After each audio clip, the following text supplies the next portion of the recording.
जैसे कि आपने देखा होगा शीर्षक, कैसे 22 कट्टर समाजवादी भाजपा को वोट करने लगे पिछले 8 सालों से।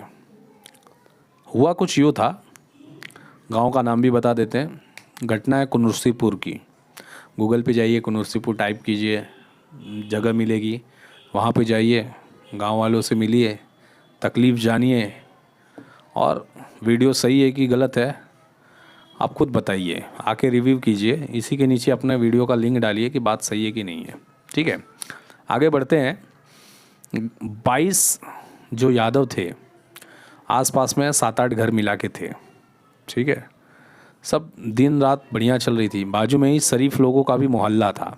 अब आपको समझ में आया होगा शरीफ लोग कौन होते हैं। तो सब काम काज साथ में होता था।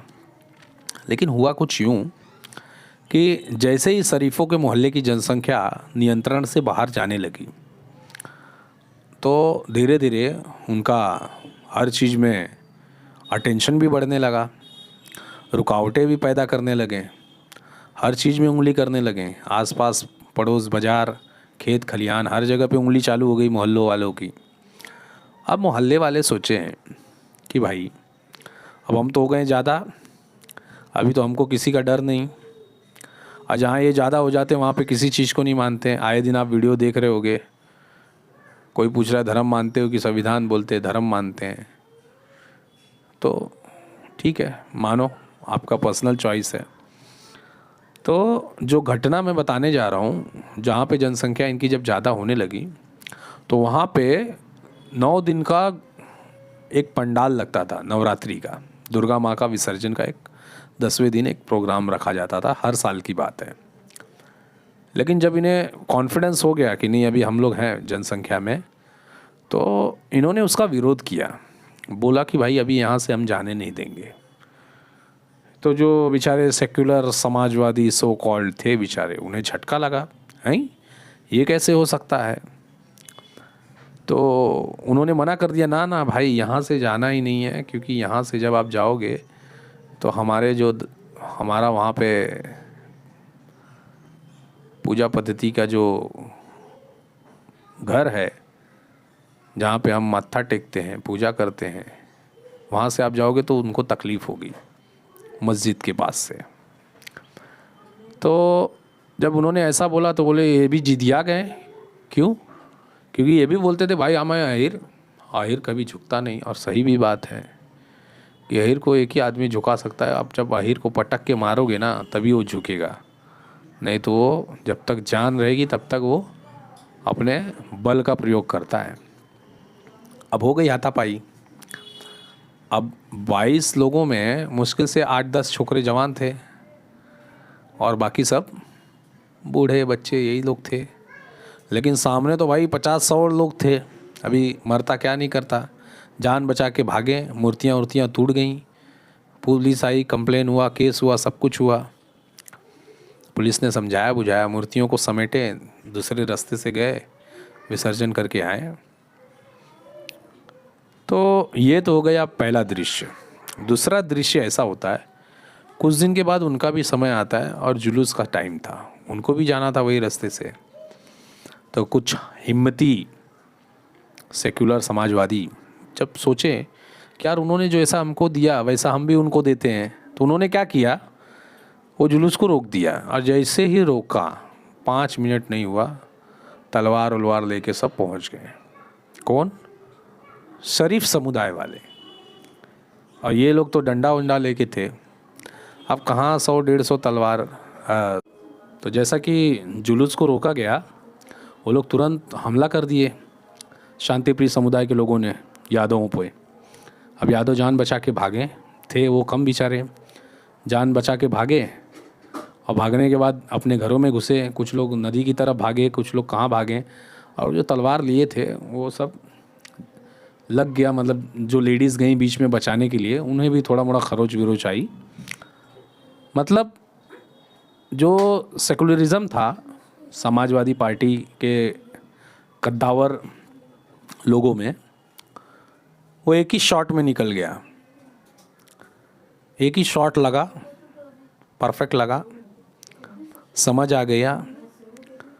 तो जब ये घटना घटी तो कोई माई का लाल समाजवादी का नेता परेता कोई आया नहीं बीच बचाव करने।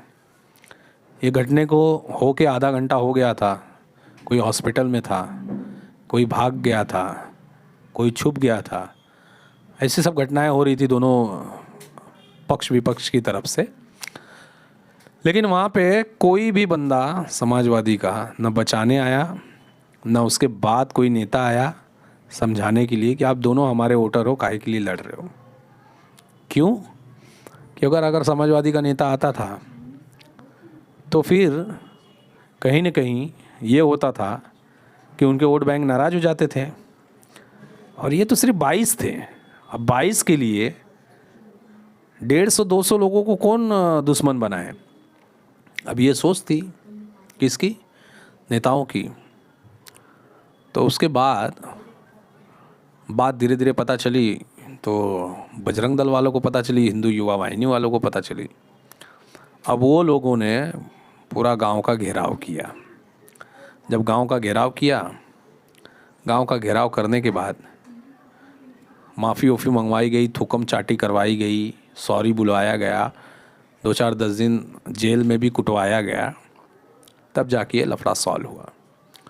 तो जो 22 लोग थे पूरे फैमिली को मिला के, जो उसमें से जो डिसीज़न लेने वाले 4-5 लोग थे, उन्हें बजरंग दल के ऑफिस में बुलाया गया और हिंदू युवा वाहिनी के दोनों कंबाइंड है वहाँ पे।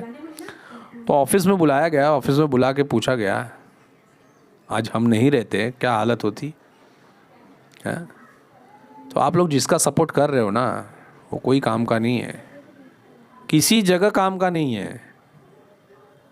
अभी कोई पंडित से झगड़ा हो जाए तो ये लोग गमछा बांध के चल देंगे कि पंडित जी ने दलितों पे अत्याचार किया, बाबू साहब ने दलितों पे अत्याचार किया। लेकिन ये तब पूछ है दोनों टांग के बीच में डाल लेते हैं जब सामने वाला इनका वोटर हो। जब सामने वाला इनका वोटर होता है ना भाई, तो ये लोग ये भी भूल जाते हैं कि भैया जी के जात का हो। भैया जी यानी अखिलेश यादव। वो जात बिरादरी भूल जाते हैं, उनको काउंट याद रहता है कि 22 लोग से ज़्यादा इम्पोर्टेंट हमारे लिए वो 200 लोग हैं। वो कुछ भी कर दें इनके साथ में, हमें चू नहीं करना है दोस्तों। तो ये मानसिकता थी उनकी। उसी दिन उन्होंने बोला, समाजवादी को जयराम किया और कट्टर भाजपाई हो ली। तो दोस्तों, ज़रूरी नहीं है कि ये नौबत सबके ऊपर आए, ठीक है? ज़रूरी नहीं है कि ये नौबत सबके ऊपर आए। अगर एक समझदार आदमी रहता है, वो दूसरे के मोहल्ले का हालत देख के खुद के मोहल्ले में समझ जाता है कि वो मोहल्ले की जो आग थी उसके मोहल्ले से वहीं पे रुक जाए, ना कि मेरे मोहल्ले में आए। यानी कहने का तात्पर्य ये है कि ज़रूरी नहीं कि आपके साथ घटना हो तो ही आप सबक लो। घटना का सबक दूसरे के साथ में हुए से भी लिया जा सकता है। और हमने लिया, हमने समझा। आज हमको पता है कि करना क्या है, कहाँ पे वोट करना है, किन लोगों के साथ रहना है, कैसे देश को आगे बढ़ाना है और कैसे बढ़ सकता है, कौन सी पार्टी बढ़ा सकती है। यार, पैसा तो हर एक नेता लूटता खाता पीता है। ऐसा नहीं है कि सब ईमानदार हैं सबके पार्टियों में। हर पार्टियों में आपको मिलेंगे खाने पीने वाले। पार्टियों में चोरों की भरमार है, एक पार्टी नहीं, मैं सभी की बात कर रहा हूँ। लेकिन कुछ लोग हैं जो बिना किसी स्वार्थ के देश के लिए खड़े हैं। ना उनके बच्चे हैं, ना उनकी फैमिली है, ना उनको बैंक बैलेंस की ज़रूरत है।